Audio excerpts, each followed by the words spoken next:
दोस्तों, हिंदुस्तान पर एक बादशाह हुकूमत करता था। वो बड़ा ही नेक दिल था, रहम दिल और राया परवर था। बादशाह की राया उससे बहुत खुश थी और हर वक्त उसी की सलामती के लिए प्रार्थना किया करती थी। बादशाह की सिर्फ एक ही बेटी थी जिसका नाम शहजादी करिश्मा था। शहजादी करिश्मा की माँ बहुत पहले ही इस दुनिया से रुखसत हो चुकी थी, इसलिए शहजादी करिश्मा को अपने बाप से बहुत ज्यादा प्यार था। एक दफा बादशाह मान सिंह बहुत ज्यादा बीमार हो गया और उसके बचने की कोई उम्मीद बाकी ना रही। मुल्क के नामवर मुआलिजों और तबीबों को बुलवाया गया ताकि वो बादशाह सलामत का इलाज कर सकें। दीगर रियासतों से भी इलाज के लिए अतबा बुलाए गए, मगर बादशाह सलामत को अफाका ना हो सका। दूसरी तरफ बीमारी थी कि रोज बरोज बढ़ती ही जा रही थी और बादशाह दिन ब दिन कमजोर होता जा रहा था। आखिर शाही नजूमी को बुलवाया गया, जिसने जायचा निकाला और हिसाब किताब करने के बाद बताया कि बादशाह सलामत की बीमारी का सिर्फ और सिर्फ एक ही हल है, जो कि हमसाया मुल्क के शाही तबीब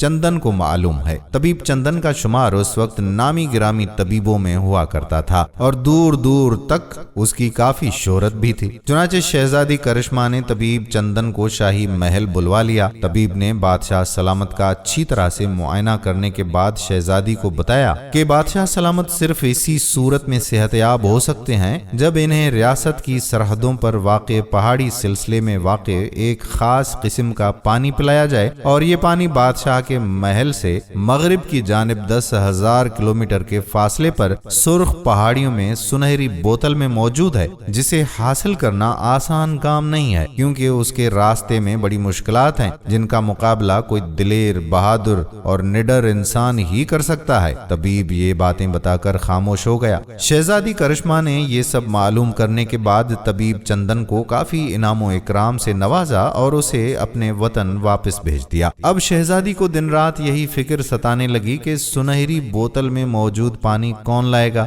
शहजादी करिश्मा का कोई भाई भी नहीं था जो उस पानी को हासिल करने के लिए जाता। फिर काफी सोच विचार के बाद उसने मुल्क भर में ऐलान करवा दिया कि जो कोई भी बादशाह सलामत के लिए मगरिबी पहाड़ियों में से सुनहरी बोतल में मौजूद पानी लाएगा जिससे मेरे वालिद सेहतयाब हो जाएंगे, तो मैं उस बहादुर इंसान से शादी कर लूंगी। ये ऐलान सुनते ही करीबी रियासतों के शहजादे, वजीरजादे और सैकड़ों आम इंसान इस मकसद के हुसूल के लिए रवाना हो गए, मगर जाने वालों में से कोई भी लौट कर न आया। काफी अरसा गुजर गया। इस दौरान बादशाह की बीमारी में मजीद शिद्दत आती रही और कमजोरी बढ़ती गई, जिसे देखकर शहजादी करिश्मा की हालत भी बहुत ज्यादा खराब होने लगी। आखिर एक दिन छोटे से मुल्क का शहजादा आया और उसने कहा कि मैं शहजादी करिश्मा से शादी करना चाहता हूँ। शहजादी ने कहा, जरूर, मगर तुम्हें मेरी शर्त तो मालूम है ना। तुम्हें मगरिबी पहाड़ियों में सुनहरी बोतल में मौजूद पानी को लाना होगा। शहजादे ने इस शर्त को हंसी खुशी कबूल कर लिया और पानी की तलाश में फौरन रवाना हो गया। वो शहजादी करिश्मा को बताई हुई समत की तरफ रवाना हो गया। वो एक जर्री, बहादुर और निडर इंसान था। काफी दिनों तक शहजादा सफर करता हुआ मगरिबी पहाड़ियों में पहुंचा और उस पहाड़ी सिलसिले में दाखिल होने का आसान रास्ता तलाश करने लगा। आखिरकार काफी कोशिश के बाद उसे एक रास्ता मिल गया जहां सैकड़ों की तादाद में सीढ़ियां नीचे उतर रही थीं। शहजादे ने अपनी तलवार संभाल ली और मंजिल के हुसूल के लिए आगे बढ़ गया। अभी शहजादा उन सीढ़ियों के वस्त में ही था कि अचानक सीढ़ियां गिर गईं और शहजादा अपनी तलवार समेत जमीन पर गिर गया, मगर वो फौरन संभल गया और होशियारी से आगे बढ़ने लगा। मगर ये तो शहजादे की मुश्किलात का आगाज था। अभी तो कई और इम्तिहान उसे सर करना थे और आगे आगे उसे मजीद मुश्किलात से हमकिनार होना था। लिहाजा उसने हिम्मत से आगे बढ़ने की ठान ली। अब वो आहिस्ता आहिस्ता आगे बढ़ने लगा। फिर एक जगह पहुंचकर शहजादे को कई कमरे नजर आए। फिर वो एक लंबी राहदारी में पहुंच गया जिसके दोनों अतराफ कमरे बने हुए थे। शहजादा दाईं जानिब मौजूद एक कमरे में दाखिल हुआ, मगर वहां उसे बेशुमार सांप रेंगते हुए नजर आए। ऐसा लगता था जैसे वो सांपों की सरजमीन में दाखिल हो चुका हो। ہو۔ شہزادے نے ان پر پے در پے کئی وار کیے اور ان کے ٹکڑے ٹکڑے کرنے لگا، مگر جتنے سانپ مرتے اتنے ہی سانپ اور مزید بڑھ جاتے۔ آخرکار شہزادے نے انہیں مارنے کی بجائے اس کمرے سے نکل جانے میں ہی عافیت سمجھی۔ پھر وہ فوراً کمرے سے باہر نکلا اور دروازہ بند کر دیا۔ پھر وہ آگے بڑھا اور راہداری کے ایک اور کمرے میں داخل ہو گیا۔ وہاں بھی اسے یہی صورتحال دیکھنے کو ملی۔ وہاں پر بھی سانپوں کا انبار لگا ہوا تھا جو ایک دوسرے کے اوپر نیچے سے گزر رہے تھے، لہذا شہزادہ اس کمرے سے بھی فوراً باہر نکل گیا۔ اب شہزادے نے سوچا کہ کیوں نہ پہلے تمام کمروں کا جائزہ لیا جائے اور پھر ان میں داخل ہوا جائے۔ چنانچہ شہزادہ اس لمبی راہداری میں گھومنے لگا۔ اچانک شہزادے کی نظر ایک ایسے کمرے پر پڑی جس کے دروازے پر سنہری حروف میں سنہری بوتل والے پانی کے حوالے سے تحریر کنندہ تھی۔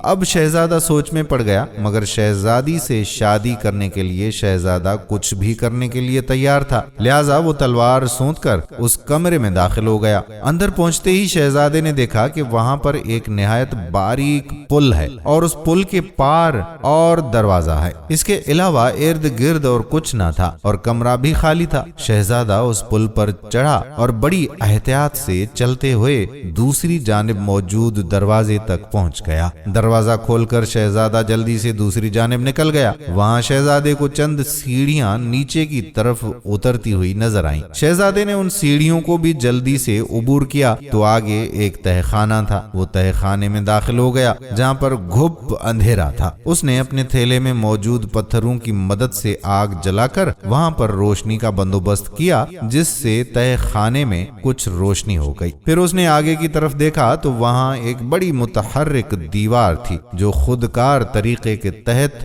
پہلے بہت کم اوپر کی جانب اٹھتی اور پھر جلدی سے زمین کے ساتھ مل جاتی۔ جب دیوار اوپر ہو جاتی تو نیچے اتنا سا راستہ بھی نہ ہوتا کہ ایک انسان اس کے نیچے سے آسانی سے گزر سکے۔ یہ صورتحال دیکھ کر شہزادہ پریشان ہو گیا اور سوچنے لگا کہ دیوار کے نیچے سے گزرنے کے لیے کیا تدبیر اختیار کی جائے۔ آخر کافی دیر سوچنے کے بعد اس کے ذہن میں ایک خیال آیا اور شہزادہ اس دیوار کے ساتھ لیٹ گیا۔ جو ہی دیوار اوپر کی جانب اٹھی تو شہزادہ لیٹے لیٹے فوراً اس کے نیچے سے گزر گیا اور ایک بڑے ہال نما کمرے میں پہنچ گیا۔ اس کمرے میں شہزادے کو ایک شاندار سنہری الماری نظر آئی جو سونے سے بنی معلوم ہوتی تھی۔ اس الماری کے اندر ایک سنہرے رنگ کی بوتل رکھی ہوئی تھی جس کے اوپر آب حیات لکھا ہوا تھا۔ شہزادہ کافی احتیاط سے آہستگی سے چلتا ہوا آگے بڑھا اور پھر ایک جھٹکے سے الماری کھول کر اس بوتل کو اٹھا کر اپنی تھیلی میں ڈال لیا۔